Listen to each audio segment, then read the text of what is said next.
இந்த weight loss பண்ணும்போது எதெல்லாம் கான்சென்ட்ரேட் பண்ண வேண்டிய விஷயங்கள்? பெயின் இருக்கா அதை விட்டுட்டு மாடிஃபை பண்ணி வேறு என்ன மாதிரி வேரியேஷன்ஸ் கொடுத்து உங்களை ஸ்ட்ரென்தன் பண்ணுறது தான் நாங்கள் பார்ப்போம்.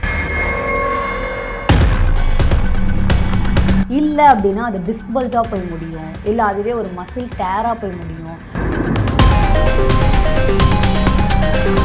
லைகா புரொடக்ஷன்ஸ் சுபாஸ்கரன் வழங்கும் அனுபமா பரமேஸ்வரன் நடிப்பில் லாக்டவுன் உங்கள் அபிமான திரையரங்குகளில் வெற்றி நடை போடுகிறது. ஸோ அந்த பெயின் வந்து ஒரு 48 ஹவர்ஸ்க்கு மேலே சஸ்டெயின் ஆகுது அப்படின்னா then consider that pain as a danger. சப்ளங்கால் போட்டு அவங்களால எந்திரிக்கும் போது அவங்களோட ஓன் பாடி வெயிட்டே தாங்க முடியாத அளவுக்கு ஒரு வலி வரும். அப்போ எஸ், இந்த ஸ்ப்ரே இந்த தைலம் எல்லாமே வந்து ஒரு கவுண்டர் எஃபெக்ட் தான்.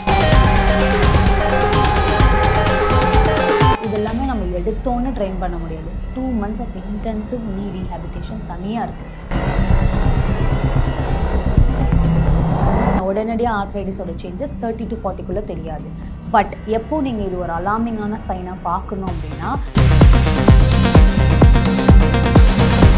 ஐஸ்வர்யா கருத்தரித்தல் மையங்களில் ஜனவரி 30 முதல் பிப்ரவரி 5 வரை இலவச ஆலோசனை மற்றும் சிகிச்சைகளில் மாபெரும் சிறப்பு சலுகை. தங்கமயில் தை கொண்டாட்டம் சிறப்பு சலுகையாக தங்கம் கிராமிற்கு ரூபாய் 300 முதல் ரூபாய் 600 வரை தள்ளுபடி. இச்சலுகை பிப்ரவரி 1 வரை மட்டுமே. தங்கம் வாங்க தங்கமயிலுக்கு வாங்க. ரெட் நூல் நகை நேயர்களுக்கு வணக்கம். நான் தான் விஜய் ஸ்ரீவித்யான். இன்னைக்கு என் கூட டாக்டர் சுமையா அவர்கள் இருக்காங்க. ஸோ எஸ், இன்னைக்கு ஒரு முக்கியமான ஒரு டாபிக். வெயிட் லாஸ் பண்ணும்போது எதெல்லாம் கான்சென்ட்ரேட் பண்ண வேண்டிய விஷயங்கள், அதை சொல்லுங்கள். பாயிண்ட் நம்பர் 1, நீங்கள் எந்த ஜிம் போடணும், என்ன மாதிரி டயட் எடுக்கணும், இதெல்லாம் பார்க்குறீங்க, குட். பட் ஆனால் என்ன மாதிரி பெயின் இருக்குது அதை அட்ரஸ் பண்ணி யார் எங்களுக்கு வெயிட் லாஸ் வந்து ரொம்ப சேஃபாக கொண்டு போவாங்கன்னு நீங்கள் பார்க்கணும். பெயின் இருக்குமா? கண்டிப்பாக பெயின்ஸ் இருக்குது. இப்போ ஒருத்தவங்களுக்கு ஒரு நீ பெயின் இருக்குது, இல்லை ஆர்த்ரைட்டிஸ் இஷ்யூஸ் இருக்குது, ருமேட்டட் ஆர்த்ரைட்டிஸ் இருக்குது, லிகமெண்ட் இன்ஜுரி இருக்குது. இந்த மாதிரி நிறைய இஷ்யூஸ் வச்சுட்டு தான் ஃபஸ்ட்டு ஜிம்கே போவாங்க. எல்லாருமே வந்து நான் வெயிட் லாஸ் பண்ணணும்னு போகிற பீப்புள் கேட்டகரி பார்த்திங்கன்னா 50%. மிச்சம் 50% வந்து ஐயோ ஒரு வேளை நம்மளுக்கு இப்போ தான் லைட்டாக முட்டி வலிக்க ஆரம்பிச்சிச்சு, நம்ம ஜிம் போனால் சரியாயிடும். ஸோ பெயின் வந்துட்டு அப்புறமா ஒரு அலார்மிங்கான ஒரு சைனாக பார்த்துட்டு இனிமேலாவது நம்ம வெயிட் லாஸ் பண்ணால் இப்போ பண்ணி தான் ஆகணும்னு சொல்லிட்டு சில பேர் ஜிம்க்கு போவாங்க. அந்த கேட்டகரி ஆஃப் பீப்புள் தான் இப்போ நான் கான்சென்ட்ரேட் பண்ணுறேன். உங்களுக்கு புரியுதில்ல? அவங்களுக்குலாம் இப்போ அண்ட் ஒபீஸாக இருப்போம், நம்ம அம்மா வயசு இருக்கும், அவங்களெல்லாம் டாக்டர் என்ன சொல்லுவாங்கன்னா, முட்டி தேஞ்சு போச்சு, நீங்கள் வந்து வெயிட் லாஸ் பண்ணால் பெட்டராக இருக்கும். இப்போ அவங்கெல்லாம் கூட ஜிம்முக்கு போகிறாங்க. அகெயின் அங்கே வந்து உங்களுக்கு யாராவது இருக்கணும், ஒரு ட்ரெயினர் உங்களுக்கு ஒரு மாடிஃபை பண்ணி இந்த பெயின்ஸ் அண்ட் ஏக்ஸ் இருந்தாலுமே நீங்கள் சேஃபாக எப்படி நீங்கள் வெயிட் லாஸ் பண்ணணும்னு சொல்லி கொடுக்கறதுக்கு ஒரு பர்சன் இருக்கணும். நம்ம வயசுக்குலாம் ஒன்றும் தெரியாது. நம்ம வயசுலேயே நிறைய பேருக்கு சர்ஜரி ஆயிருக்கும், நீ சர்ஜரி ஆயிருக்கும், ஏசிஎல் ரீகன்ஸ்ட்ரக்ஷன் மாதிரி நிறைய ப்ராப்ளம் இருக்கும். இவங்கெல்லாம் டேரெக்டாக இது முடிச்சோன்னே ஒரு ரீஹேப் அப்படின்னு ஒன்று இல்லவே இல்லாமல் டேரெக்டாக ஜிம்முக்கு போவாங்க. இப்போ ஸோ அங்கே போகும்போது அந்த இடத்துல போய் பார்த்திங்கன்னா அந்த எக்யூப்மெண்ட்ஸ் அவங்க யூஸ் பண்ணுறதோ, ரெப்யூட்டேஷன்ஸ் அவங்கள மானிட்டர் பண்ணி சொல்கிறதோ, இது எல்லாமே ரொம்ப அட்வான்ஸாக இருக்கும். அவங்களுக்கு அதெல்லாம் வந்து இப்போதைக்கு ரொம்ப அதிகம் கொடுத்தா இன்னும் அது அக்ரிவேட் தான் ஆகும். ஸோ அந்த மாதிரி கண்டிஷன்ஸ் எல்லாமே I highly suggest you go to a physiotherapist. அவங்களோட கைடன்ஸில் ஃபஸ்ட்டு பேசிக் ஸ்ட்ரென்த் ட்ரைனிங் கற்றுக்கிட்டு ஒரு க்ரீன் சிக்னல் வாங்கிட்டு அதுக்கப்புறமா ஜிம்முக்கு போங்க. அப்படி இல்லைன்னா ஒரு எக்ஸாம்பிள் என்னென்னா, ஒரு 1st ஸ்டாண்டர்ட் பசங்களுக்கு 10th ஸ்டாண்டர்ட் சப்ஜெக்ட் கொடுத்து திணிக்கிற மாதிரி இருக்கும். நீங்கள் டேரெக்டாக ஒரு ஜிம்முக்கு போய் நான் பண்ணுவேன், நானே எல்லாத்தையும் பண்ணிப்பேன் அப்படி அங்கெல்லாம் ரூல்ஸ் என்னென்னா நோ பெயின் நோ கெயின். அங்கே வலிச்சாதான் நல்லது பண்ணுங்க அப்படின்னு சொல்கிற பீப்புளுக்கு போய் ஆல்ரெடி பெயினில் சஃபர் ஆகிட்டு இருக்கிறவங்களுக்கு இந்த ரூல் வந்து அங்கே செல்லாது. அப்போ அவங்களுக்கு பெயின் இன்னும் அக்ரிவேட் தான் பண்ணோம். அந்த மாதிரி நிறைய கேசஸ் நாங்கள் பார்த்துட்ருக்கோம். அதனால I wanted to say this awareness. எப்போவுமே இங்கே பார்த்தீங்கன்னா நோ பெயின் நோ கெயின் ரூல்லாம் கிடையாது. பெயின் இருக்கா அதை விட்டுட்டு மாடிஃபை பண்ணி வேறு என்ன மாதிரி வேரியேஷன்ஸ் கொடுத்து உங்களை ஸ்ட்ரென்தன் பண்ணுறது தான் நாங்கள் பார்ப்போம். இன்னும் ரெப்பிட்டேஷன்ஸ் பண்ணுன்னு சொல்ல மாட்டோம். அது மட்டும் நீங்கள் கண்டிப்பாக பார்க்கணும். ஓகே, இப்போ நோ பெயின் நோ கெயின் அப்படிங்கிறது வரும்போது சில பேர் என்ன பண்ணுவாங்கன்னா, சின்ன வலி தானேப்பா, இதில் என்ன ஆகிடப்போகுது அப்படின்னு யோசிக்கிறாங்க. பட் அந்த சின்ன வலி எவ்வளோ பெரிய விஷயத்தில் கொண்டு போய் விடும்.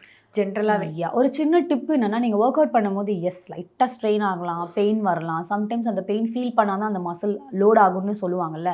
ஸோ அந்த பெயின் வந்து ஒரு 48 ஹவர்ஸ்க்கு மேலே சஸ்டெயின் ஆகுது அப்படின்னா then consider that pain as a danger sign. 48 ஹவர்ஸ்க்கு மேலே அந்த பெயின் இருக்கக்கூடாது. அது வரைக்கும் இருந்துச்சுன்னா அது சோர்னஸ், அவ்வளோதான். அடுத்த 2 நாள் ஒரு மாதிரி நம்ம லெக்ஸ் போட்டோம்னா லெக்ஸ் மசில்ஸ் மட்டும் கொஞ்சம் சோராக இருக்கும், சரி ஆகிடணும்.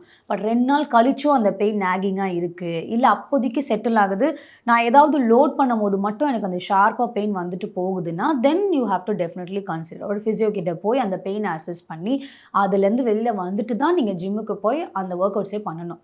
இல்லை அப்படின்னா அது டிஸ்க் பல்ஜாக போய் முடியும், இல்லை அதுவே ஒரு மசில் டேராக போய் முடியும், இல்லை அது ஏதாவது மசில் டைட் ஆகி டேர் ஆகி பக்கத்தில் இருக்கிற நர்வை வந்து லைட்டாக இரிட்டேட் பண்ணிச்சுன்னா அது நியூரலாஜிக்கல் ப்ராப்ளமாகவும் போகலாம்.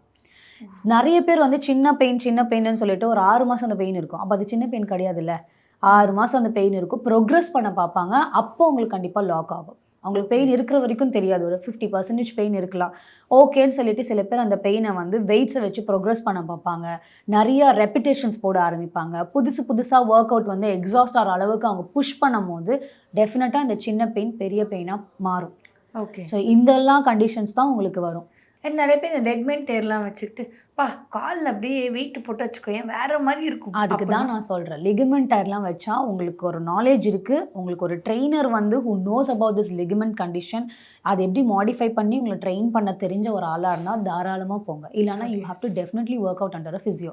ஃபஸ்ட்டு அதை ஸ்ட்ரென்தன் பண்ணிவிட்டு எல்லா டீட்டெயில்ஸுமே நீங்கள் கரெக்டாக பண்ணணும். ஜம்பிங்லேருந்து ப்ளயோமெட்ரிக்ஸ்லேருந்து அஜிலிட்டிலேருந்து பாடி வெயிட்லேருந்து அதெல்லாம் நீங்கள் பண்ணிட்டு அப்புறமா தான் நீங்கள் ஜிம்மிக்கே போகணும். இந்த முட்டி தேயறது அப்படிங்கிறத நீங்கள் ஃபஸ்ட்டே சொல்லியிருந்தீங்க, அது கண்டுபிடிக்க முடியுமா, இல்லை ஒர்க் அவுட் பண்ணாதான் அதையும் கண்டுபிடிக்கணுமா? இப்போ நிறைய பேர் என்ன சொல்கிறாங்கன்னா, இந்த முட்டியெல்லாம் நம்ம அப்படியே நாள் போல் அப்படியே தேஞ்சிருதுப்பா அப்படிங்கிறாங்க. இது வந்து நான் ரொம்ப ஃப்ரீக்வெண்ட்டாக ஒரு 40 இயர்ஸ்க்கு அப்புறமே அந்த கால் மேலே ஒரு பெரிய கான்சன்ட்ரேஷன் எதுவுமே கொடுக்க மாட்டேங்க. இப்போ ஜென்ரலாகவே விமன் வந்து பார்த்திங்கன்னா எந்த ஒரு பெயினுக்குமே பெருசாக கொடுக்கவே மாட்டேங்கிறாங்க. அப்படியே கொடுத்தாலும் சரி இப்போ அங்கே போய் பண்ணிக்கலாம், ஜிம்முக்கு போகலாம் அப்படின்னு ஒரு கான்சன்ட்ரேஷன் வரைய தவிர்த்து, பட் அது எதுவுமே கான்சன்ட்ரேட் பண்ண மாட்டேங்கிறாங்க. ஸோ ஃபஸ்ட்டு அந்த நீ பெயினை எவ்வளோ நாங்கள் கன்சிடர் பண்ணணும்? சரி, ஆஃப்டர் 30 இயர்ஸே பார்த்தீங்கனாலே உங்களோட ஸ்ட்ரென்த் வந்து 5% போன் டென்சிட்டி கம்மி ஆகிட்டே தான் இருக்க போகுது. ஆனால் உடனடியாக ஆர்த்ரைட்டிஸோட சேஞ்சஸ் 30 to 40க்குள்ளே தெரியாது. பட் எப்போ நீங்கள் இது ஒரு அலார்மிங்கான சைனாக பார்க்கணும் அப்படின்னா, உங்கள் முட்டியில் கடக்குன்னு சவுண்ட் வர ஆரம்பிக்குது, அது கூட இல்லை, பட் அந்த சவுண்டோடு சேர்ந்து உங்களுக்கு பெயின் வர ஆரம்பிக்குது அப்படின்னா எஸ், அப்போ கண்டிப்பாக உங்களுக்கு ஆர்த்ரைட்டிஸ் வரதுக்கு சான்சஸ் இருக்குது. அண்ட் ரேப்பிடாக நீங்கள் வெயிட் கெயின் ட்ராஸ்டிக்காக போடுறீங்க, சடனாக ஒரு 10 to 15 kgs போடுறீங்க, அதுலேயே நீங்கள் வந்து நிறைய ஸ்டாண்டிங் ஆக்டிவிட்டீஸ் இருக்குது, வாக்கிங் ஆக்டிவிட்டீஸ் இருக்குன்னா எஸ், தேய்மானம் அதிகமாக ஆகலாம். அண்ட் சில வயசானவங்களுக்கு 45+, 50+க்கு மேலே வந்து கால் வளைய ஆரம்பிக்கும், அது ஒரு அலார்மிங்கான சைன். அண்ட் முட்டிக்கு உள்பக்கத்தில் பெயின் தெரியும், விச் இஸ் கால் மீடியல் நீ பெயின்னு சொல்லுவாங்க. இப்போ முட்டி இப்படி இருக்குன்னா அதோட உள்பக்கத்தில் 2 சைடில் தெரியுதுன்னா அங்கே தான் நிறைய தேய்மானம் நடக்கும். அந்த மாதிரி ஒரு பெயின் இருந்தாலும் ஆர்த்ரைட்டிஸ் வரதுக்கான சான்சஸ் இருக்குது.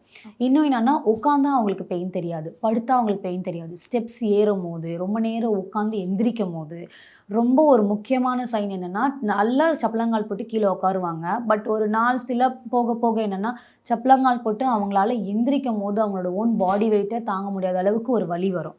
அப்போ எஸ், ஆர்த்ரைட்டிஸ் வரதுக்கான ஹை சான்சஸ் இருக்குது. இது எல்லாமே நம்ம எடுத்தோன்னு ட்ரெயின் பண்ண முடியாது. 2 months ஆஃப் இன்டென்சிவ் நீ ரீஹாபிலிட்டேஷன் தனியாக இருக்குது. ஸ்டெப் பை ஸ்டெப்பாக ஆரம்பிப்பாங்க. மஸ்குலர் இம்பேலன்ஸ் என்ன ஆயிருக்கு, ஜாயிண்ட் எவ்வளோ தேஞ்சிருக்கு, அதுக்கு உண்டான ஸ்ட்ரென்தனிங் கொடுப்பாங்க. பேசிக்லேருந்து அட்வான்ஸ்லேருந்து வாக்கிங் ட்ரைனிங்லேருந்து பேலன்ஸ் ட்ரைனிங்லேருந்து ஸ்டெப்ஸ் ஏறி இறங்குறதுலேருந்து எல்லா ட்ரைனிங்கும் ஸ்டெப் பை ஸ்டெப்பாக கொடுப்பாங்க. அது ஒன்று. அண்ட் லாஸ்ட் ஒன் என்னன்னா, வாக்கிங் ஸ்டைல் மாறும். நம்ம அம்மாங்களுக்கே பார்த்தீங்கன்னா, நம்ம சின்ன வயசில் நடக்கிற மாதிரி இப்போ நம்ம அம்மா வந்து வயசாகும் போது நடக்க மாட்டாங்க, லைட்டாக சாஞ்சி நடப்பாங்க. அப்படி இருந்தாலுமே முட்டி வீக் ஆகிட்டு இருக்கு, தேஞ்சிட்ருக்குன்னு அர்த்தம். ஸோ இது எல்லாமே தான் சயின்ஸ். ஓகே. இன்னும் சில பேர் இவ்வளோ விஷயம் இருக்குது, ஆனால் அதெல்லாமே யோசிக்காமல் தைலம் தடவுறது, இல்லை ஸ்ப்ரே பண்ணுறது, இது ஒரு ஹேபிட்டாக வச்சுருக்காங்களே, இந்த ஹேபிட் வந்து எவ்வளோ கஷ்டமாக இருக்கும் நாளடைவில் அவங்களுக்கு? இந்த ஸ்ப்ரே, இந்த தைலம் எல்லாமே வந்து ஒரு கவுண்டர் எஃபெக்ட் தான். முள்ளால் எடுக்கணும், அந்த மாதிரி தான். ஒரு சில்லுன்னு ஒரு எஃபெக்ட் இருக்கும்போது உள்ளே இருக்கிற வலி பெருசாக தெரியாது, அந்த சில்னஸும் அந்த எரிச்சல் தான் அதிகமாக தெரியும். அது வந்து அவங்களுக்கு தோணுது பெயின் கம்மியாகுது அப்படின்னு. பட் ஆக்சுவலி இதெல்லாமே உங்களோட பெயினும் உள்ளே இருக்கிற டேமேஜும் வந்து மாஸ்க் பண்ணும். எப்படின்னா, இது அப்போதைக்கு சரியாகுதுன்னு சொல்லிட்டு 6 மாதம் 6 வருஷம் அவங்க இதே மாதிரி பண்ணிட்டு இருப்பாங்க. அந்த உள்ள இருக்கிற டேமேஜ் இன்னும் அதிகமாக தான் ஆகிட்டு இருக்க போகுது. அந்த ரூட் காஸை அதை கிளியர் பண்ண போகிறதே கிடையாது. ஸோ ஃபஸ்ட்டு அந்த ரூட் காஸை கிளியர் பண்ணுறதை பாருங்கள். அப்போதைக்கு ஒரு 2 நாள்னா ஃபைன், பட் இதுவே ப்ரொலாங்டாக நீங்கள் பண்ணிட்டு இருந்தீங்கன்னா மசில் டேமேஜ் ஆகிட்டே தான் இருக்க போகுது. கடைசியாக ஒரு டைம் வரும்போது தைலம்லாம் உங்களுக்கு ஓகே ஆகாது, டேரெக்டாக சர்ஜரியில் போய் முடிக்கிற மாதிரி ஆகிடும். ஓகே. இன்னும் சில பேர் இந்த சர்ஜரி இதெல்லாம் யோசிக்கவே மாட்டாங்க, நேராக போவாங்க, மெடிக்கல் ஷாப்பில் தலை வலிக்குது, அதுக்கு ஏற்ற மாதிரி கால் வலிக்குது மாத்திரை கொடுங்க, முட்டி வலிக்குது மாத்திரை கொடுங்க. ஸோ இதெல்லாம் மாத்திரைலாம் எடுத்துக்கிறாங்களே, நீங்கள் சில பேரை பார்த்துருப்பீங்க, இதெல்லாம் வந்து எடுத்துக்கிட்டு ஆனால் பின்னாடி ஒரு பெரிய பிரச்சனையோட வந்திருப்பாங்க. அப்படி நீங்கள் பார்த்ததில் ஒரு கேஸ்னால் அது இதுவாக இருக்கும்? நிறைய பேர் பெயின் கில்லர்ஸ் எடுத்திருக்காங்க. அது எப்படின்னா ஒரு அனஸ்தீசியா மாதிரி. சர்ஜரி பண்ணும்போது அந்த பெயின் எதுவும் தெரியாது. பட் அந்த அனஸ்தீசியாவோட எஃபெக்ட் போயிட்ட அப்புறமா எவ்வளோ ஷூட்டிங்காக அந்த பெயின் காட்டும்.